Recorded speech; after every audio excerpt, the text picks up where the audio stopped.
Yeah, here we are. I've said it about half a dozen times so far that, we all knew that hell was going to freeze over when you retired.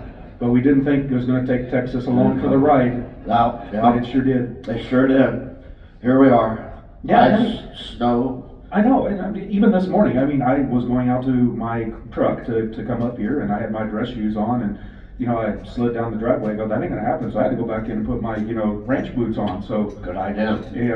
things got turned upside down a little bit. They did. They really got turned upside down, which, this text,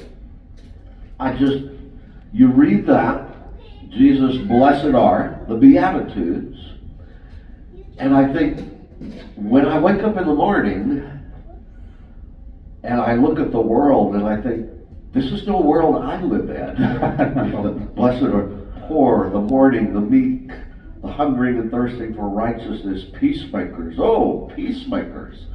And here we are. We're living in such an anti-Beatitudes time that doesn't always make sense. Upside down. Yes. That's a good word. Yeah, it's very upside down. In some ways, it doesn't even make sense. That's true. Especially given the way the world works. Like you said, we live in this world where, almost the exact opposite of what Jesus says are blessed is taking place. And so one of the things I remember, I can't remember how many weeks ago it was, but you had preached a sermon. Mama's here, sweetie. I'm doing a video of Papa Casey, okay? You can play. I'm right. This is for you to play. You do whatever you want with them. I'm gonna watch Papa Casey, but I'm gonna be right here, okay? You can play. Valued in the world. I read that somewhere, but I can't remember where. I'll be right back. Social. So you're telling me you don't even remember your sermons? I do it well. My mind's turning really quickly. I'm trying to pull up some on the computer. It's kind of studying. I understand. Yes, but I do remember that. Yeah, You said that. because there are people who study. There are people who write regular commentaries. They tell you about the Greek. They tell you about the Hebrew Old Testament. Tell you what things meant. Set the context. But this is one of the. There are certain social commentators that study the culture. Ancient cultures in the world and what their values were. And the values of Christians were not common in those times. Oh, no. Really, Christianity brought a revolutionary way of thinking into the world. As Christianity's true power. So, and again, sometimes Christianity has had power and they did not implement these Beatitudes. I'm thinking like when we did the Inquisition and, some of the parts of the Crusades where we did not live by this standard that Jesus brings to us. But that is the standard. And, as Christianity, sometimes its power has grown and waned. These are implemented a little better or a little worse. And kind of in our time, it's a little worse. At least because, of course, in the United States, Christianity's power and the amount of people who have called themselves Christians has waned. There may be a start of a reverse of that. But as that has happened, some of these values kind of get pushed aside even more. And it can be a little rough, and they kind of grieve that sometimes. Yeah. Because there was a time, I remember, people talking about the 1950s had the highest church attendance ever in the history of the United States.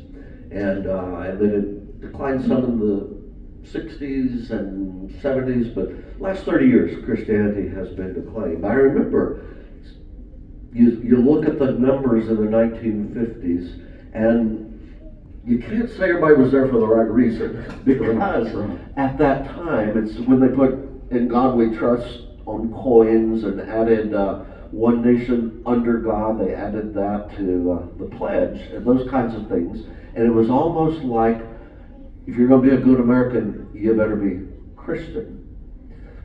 Which kind of was the opposite of the Old Testament prophets. God, the people wanted a king in the Old Testament, and God said, no, you don't want a king. They'll tax you, and they'll take your sons and put them in war. And they said, but we want a king because all the other nations around us have kings. So finally God said, okay, I'll give you a king. Let's see what happens. And so that didn't work out so well, especially after Saul, David, the great Yeah, king, yeah, and then Solomon, and the rest of the kids, they were all a mess for the next several hundred years. Kind of one of those- So God raised up prophets, so the purpose was prophets had to call the kings to task.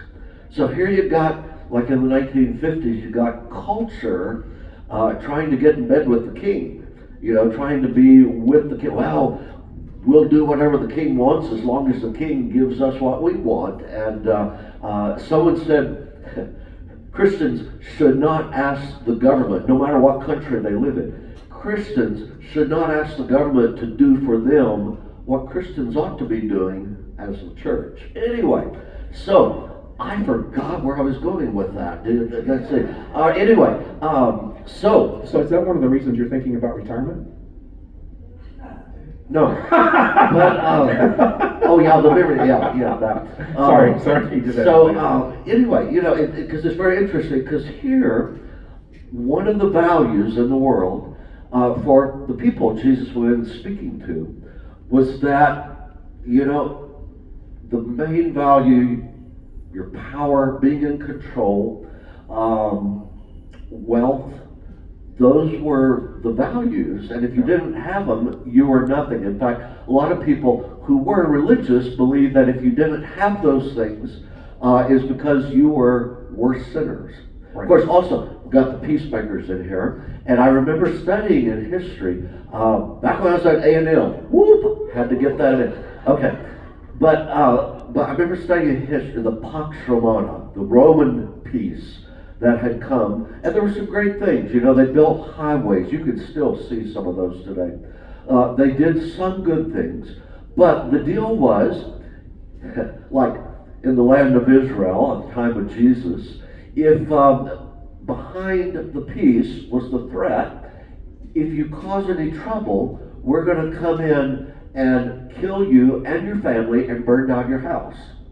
So that was how the Roman peace was kept. It was out of fear. You do what we say, which is one of the reasons the Jewish leaders were really worried when Jesus was preaching, teaching, saying these things like he was on the mountain about the least, the last, the lost, the left behind, the left out, all of these folks normally you don't think of as blessed. So he stirred up a lot of trouble, and that's one of the reasons. Pontius Pilate, Herod, they didn't want trouble, because if they had trouble, they'd lose their jobs because they were appointed by Rome.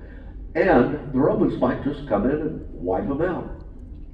Yep. And I think, what you've hit on there is, I'll try to just put it in a little bit different words, is that you had a peace that was brought about by fear.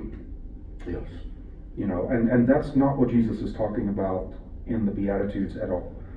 I think we talked a little bit about, this earlier this week, and I made the comment that, I don't think the Beatitudes make any sense without the promise of heaven.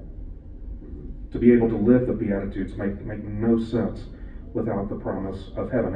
And I came to that, from a very interesting spot. And Facebook is a place where you can get blessings and curses at times. And I have a Facebook friend that I initially met. I've never met him in person, but I initially met him on one of those message boards that you used to have. Thrivent used to have one, and so we kind of